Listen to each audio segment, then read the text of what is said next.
Imagine being able to check your cholesterol, hormone levels, or even your gut health, all from the comfort of your own couch. Welcome to the era of DIY healthcare, a time when Americans are turning their homes into miniature clinics. It's a revolution that promises convenience, privacy, and control over our own well-being. But the big question is, are these at-home tests and self-diagnosis tools actually helping us? Or are they putting our health at serious risk? Let's break it down. So what exactly is DIY healthcare? In short, it refers to the growing trend of people taking medical testing and diagnosis into their own hands, literally. We're talking about everything from DNA and ancestry test kits that reveal genetic predispositions, to food sensitivity and hormone tests that promise to optimize your diet and wellness. Then you have the mail-in kits for cholesterol, vitamins, and even fertility. And let's not forget the smart devices permanently attached to our wrists, monitoring heart rate, sleep patterns, blood sugar, and oxygen levels in real time. The process is simple. You might prick your finger for a blood sample, swab your cheek, or use an app to scan your results. This trend isn't just a niche hobby. In 2025, it exploded across the United States, fueled by a perfect storm of tech innovation, growing concerns about data privacy in traditional healthcare, and the ever-rising cost of a simple doctor's visit.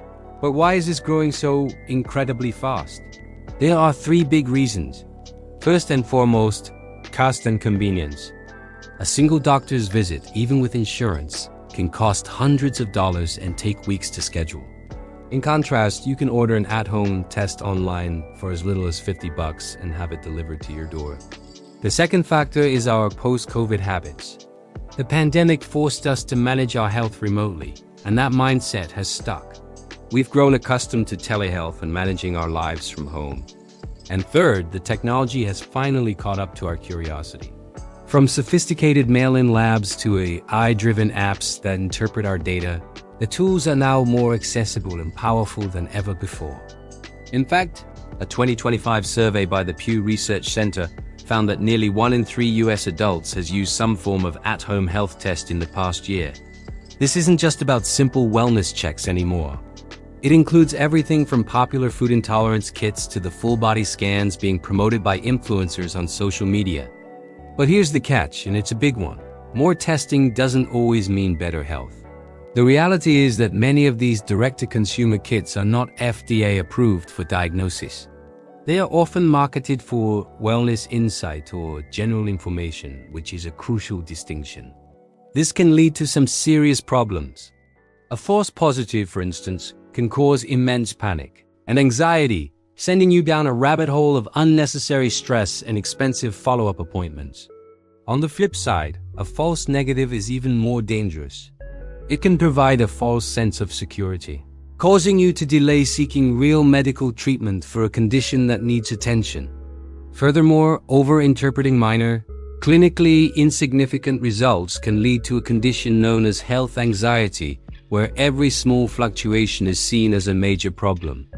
Even the American Medical Association has issued warnings, stating that DIY testing without medical context can do more harm than good. This confusion is amplified on social media, where influencers, often without any medical background, promote expensive full-body scans and complex blood panels, creating a culture of over-testing without any real scientific backing or professional guidance. Now, let's add artificial intelligence into the mix, and things get even more complicated. AI-powered apps can now analyze your sleep data from your watch, interpret your blood test reports, and some even claim to predict health issues by analyzing your facial features. On one hand, this is incredible. Some algorithms show promise in detecting a person's risk for conditions like diabetes or depression based on their digital habits. But experts are quick to warn that these are not, and should not be seen as replacements for doctors. I might spot a pattern, but it can't understand your personal history, your lifestyle, or the nuances of your symptoms. AI is a powerful tool, but it is not a diagnosis. It can flag a potential issue, but it can't provide the context, empathy, or comprehensive treatment plan that a human doctor can. So with all these pros and cons, what's the smart way to use these DIY health tools?